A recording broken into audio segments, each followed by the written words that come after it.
बिस्मिल्लाहिर्रहमानिर्रहीम, अस्सलाम वालेकुम।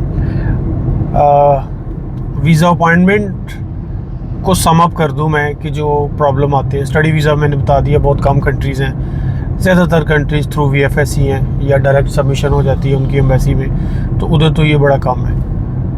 वर्क वीज़ा में काफ़ी जगहों पे ये डिपेंडेंसी होती है, तो इसके अंदर एहतियात करनी है। इवन स्टडी वीज़ा में भी इटली के केस में अभी जर्मनी बेहतर हुआ है, पहले जर्मनी का भी ये प्रॉब्लम होता रहा है।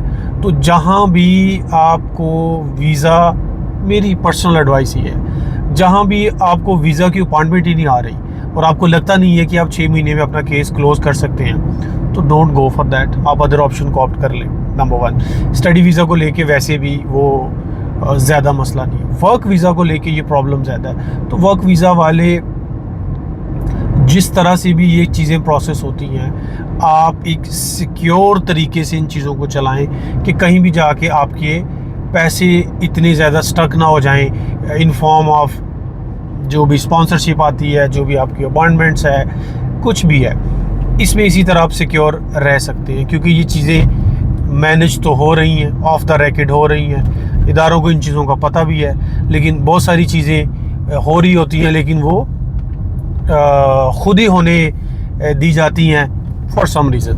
आज तक हमें इसकी समझ नहीं आई कि ये ज़बान ज़द आम है कि ये चीज़ें प्रोसेस हो रही हैं किसी ना किसी तरह। एक टाइम पे UK 2023 की बात कर रहा हूँ, UK की वीज़ा की VFS की अपॉइंटमेंट हमने अपने स्टूडेंट की 3-3, 4-4 लाख पर एप्लीकेंट करके उनको उनका इंटेक क्लोज कराया था। तो एडवाइस क्या है शॉर्टली, जिन कंट्रीज़ में अभी वीज़ा अपॉइंटमेंट का प्रॉब्लम है, जैसे वर्क वीज़ा में आपको इटली का भी प्रॉब्लम होगा, आपको ग्रीस का भी प्रॉब्लम होगा, जहाँ भी। एक तो ये है कि ज़्यादातर ये जो वर्क वीज़ाज़ होते हैं इसमें स्कैम हो जाते हैं। क्या होता है, एंड ऑफ द डे 6 महीने, साल गुजरने के बाद, एक सर्टन टाइम के बाद आपको एक नई बात सुना दी जाती है, वो जी ये प्रॉब्लम आ गया। तो ये एज ए कंपनीज भी लोग सफ़र कर रहे हैं, कुछ अच्छे लोग भी हैं जो काम कर रहे हैं, वो भी आगे डिपेंडेंट होते हैं, तो वो भी आपको उस तरह से सर्विसेज नहीं दे सकते एज़ पर रिक्वायरमेंट। सही है, तो इसलिए इनसे बचने का तरीका सिर्फ एक वाइज डिसीजन है। बचने का तरीका क्या है कि भाई आप बहुत सारी और ऑप्शन अवेलेबल, आप उसको ऑप्ट कर लें।